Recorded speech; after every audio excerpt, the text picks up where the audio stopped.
Let me just skip over again to our virtual audience. I'm going to give Mr. Frank Mba the floor now to respond to a lot of what we've said tonight. Just starting off with what one of the audience members there was saying about perhaps interagency rivalry between the police force and NAPTIP, and in the middle, you have victims stuck there and bearing the brunt of it. Mr. Mba.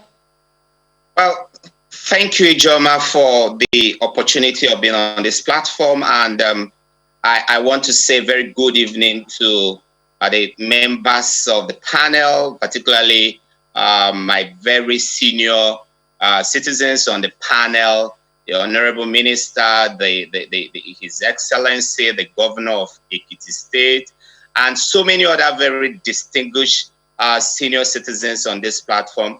And of course, not forgetting members of the civil society groups who are also on this platform. A lot of them who have actually been working with us and supporting us in our efforts to actually tame the hydra-headed problem of sexual and gender-based violence.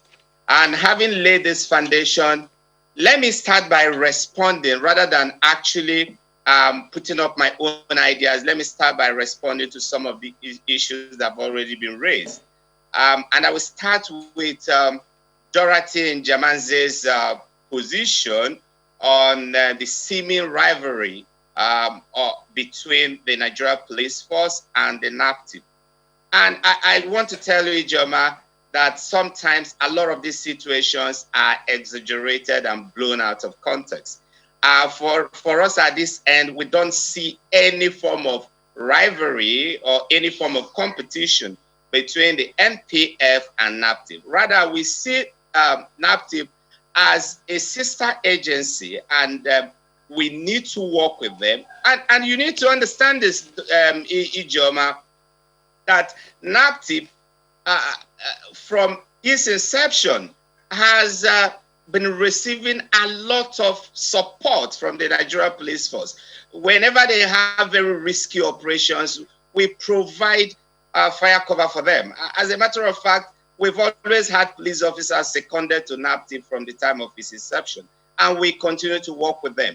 Very recently, the Inspector General of Police, IGP Mohammed Abubakar Damu, hosted the DG of NAPTIP, as well as the Executive Secretary of the National Human Rights Commission, and they did address the media jointly, and that meeting they deliberated essentially on the challenges touching on sexual and gender-based violence. So I don't want to overflog this issue.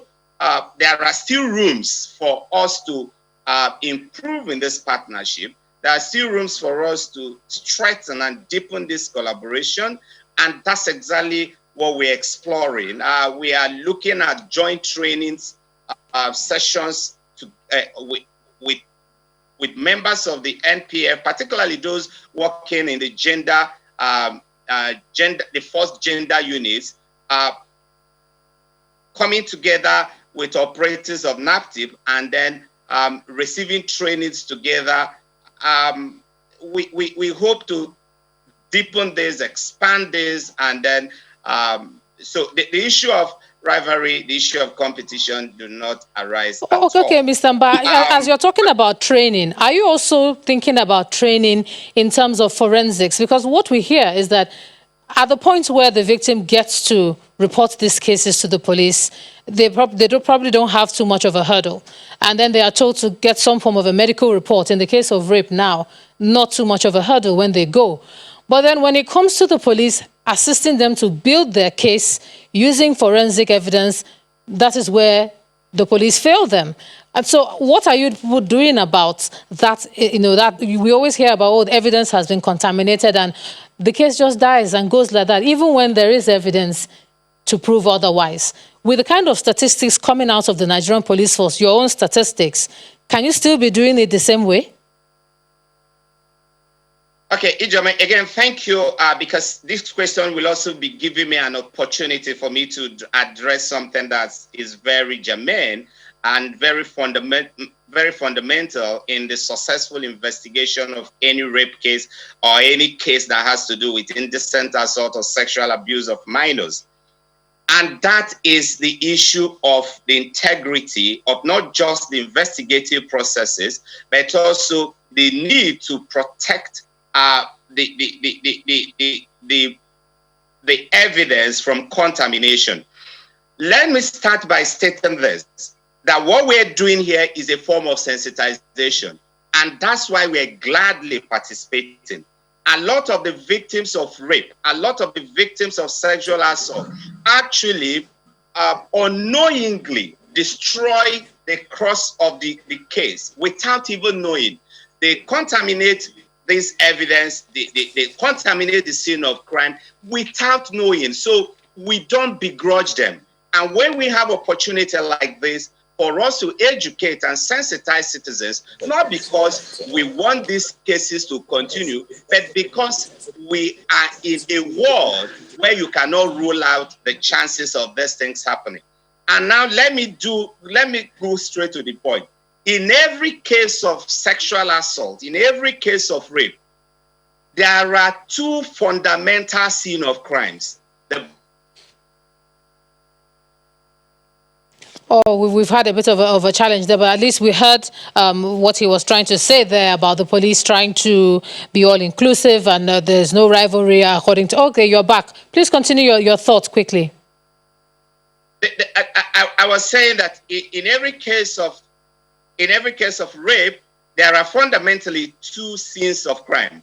The body of the woman that has been raped or violated, as well as the physical location where this sexual assault took place. And these two scenes of crime must be preserved. And once we fail in preserving them, then we run into fundamental problems with investigation. And so my advice is this: when you are working with someone who has been raped, fundamentally you preserve the body. The temptation for you to go and wash, the temptation for you to go and clean up is very strong. And I can understand that, because it's very disgusting when your body has been violated. So naturally you want to clean up. But we appeal to you, don't rush to the bathroom. Don't clean up. Go straight. You can even decide to go straight to the nearest government hospital.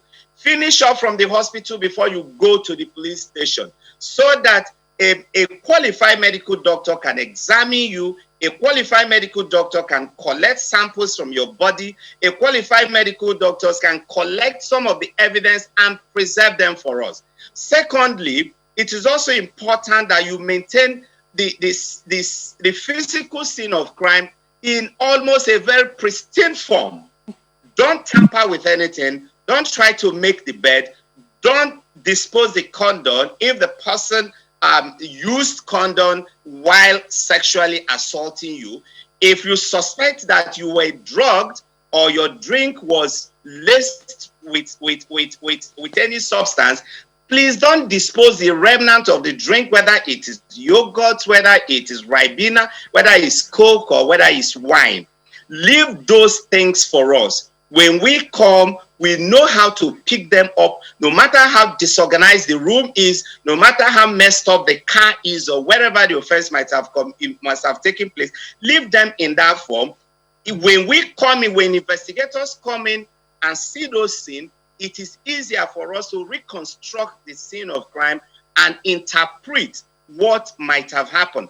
Once these things are messed up, whether you are an investigator from the moon or from the Mars or from anywhere, you will run into problem actually piecing the pieces together and forensically answering the questions that will follow.